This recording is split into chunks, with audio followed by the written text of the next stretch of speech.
MLA బాలకృష్ణపై YCP అధినేత జగన్ సంచలన వ్యాఖ్యలు చేశారు. బాలకృష్ణ తాగొచ్చి అసెంబ్లీలో మాట్లాడారని ఆరోపించారు.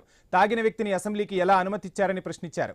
బాలకృష్ణ పనీపాట లేని సంభాషణలు చేశారని తీవ్రస్థాయిలో మండిపడ్డారు జగన్. అసెంబ్లీలో మాట్లాడాల్సిందేంటి, ఆయన మాట్లాడిందేంటి అని నిలదీశారు.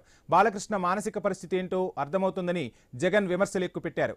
అసెంబ్లీ ఘటన ద్వారానే కూటమి పాలన ఎలా ఉందో స్పష్టంగా తెలుస్తుందన్నారు జగన్. లేని కాన్వర్జేషన్ బాలకృష్ణ అనే వ్యక్తి తీసుకొచ్చాడు అసెంబ్లీలో ఆయన మాట్లాడాల్సింది ఏంటి, ఆయన తాగి మాట్లాడింది ఏంటి, అసలు తాగినోడిని అసెంబ్లీకి తీసుకొని అసెంబ్లీలో మాట్లాడిచ్చే కార్యక్రమం చేస్తున్నారు అని అంటే స్పీకర్కి బుద్ధి లేదు. తాగినోడు ఆ మాదిరిగా మాట్లాడుతున్నాడు అని అంటే ఆయన సైకలాజికల్ హెల్త్ ఎట్లుందో, అసెంబ్లీకి వచ్చి ఆ మాదిరిగా మాట్లాడుతున్నాడంటే ఆయన సైకలాజికల్ హెల్త్ ఎట్లుందో ఆయన క్వశ్చన్ చేసుకోవాలి.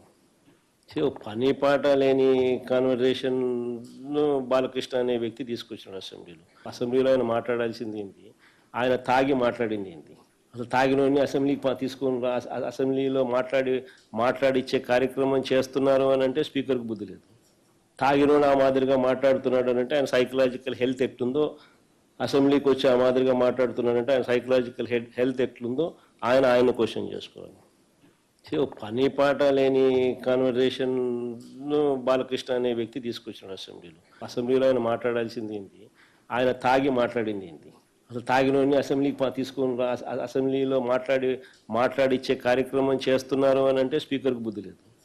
తాగినోడు ఆ మాదిరిగా మాట్లాడుతున్నాడు అని అంటే ఆయన సైకలాజికల్ హెల్త్ ఎట్లుందో, అసెంబ్లీకి వచ్చి ఆ మాదిరిగా మాట్లాడుతున్నాడంటే ఆయన సైకలాజికల్ హెల్త్ ఎట్లుందో ఆయన క్వశ్చన్ చేసుకోవాలి. పని పాట లేని కాన్వర్జేషన్ బాలకృష్ణ అనే వ్యక్తి తీసుకొచ్చాడు అసెంబ్లీలో ఆయన మాట్లాడాల్సింది ఏంటి, ఆయన తాగి మాట్లాడింది ఏంటి, అసలు తాగినోడిని అసెంబ్లీకి తీసుకొని అసెంబ్లీలో మాట్లాడిచ్చే కార్యక్రమం చేస్తున్నారు అని అంటే స్పీకర్కి బుద్ధి లేదు. తాగినోడు ఆ మాదిరిగా మాట్లాడుతున్నాడు అని అంటే ఆయన సైకిల్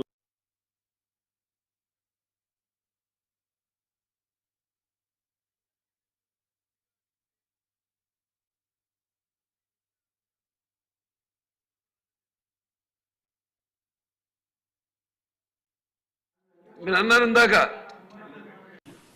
పని పాట లేని కాన్వర్జేషన్.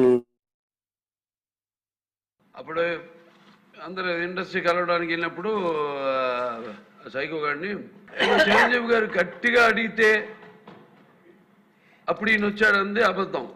గట్టిగా ఎవడు అడగలేదు అక్కడ. అది మీరు అన్నారు ఇందాక ఏదో గట్టిగా అడిగితే ఈయన వచ్చాడు మళ్ళీ కలవడానికి, లేకపోతే ఏదో సినిమాటోగ్రఫీ మినిస్టర్ కలవమన్నారు. అవి మిగతా ఓకే, అవమానించడం ఆయన ఓకే. ఏదో ఆయన పెద్ద గట్టిగా చెప్తే ఆయన దిగి వచ్చాడంట కలవడానికి, లేకపోతే సినిమాటోగ్రఫీ మినిస్టర్ కలవమన్నారంట. మనం కూడా నాకు ఇన్విటేషన్ వచ్చింది ఇక్కడ ఫిల్మ్ డెవలప్మెంట్ ఒక లిస్ట్ తయారు చేయమని. నాది 9వ పేరు వేశారు.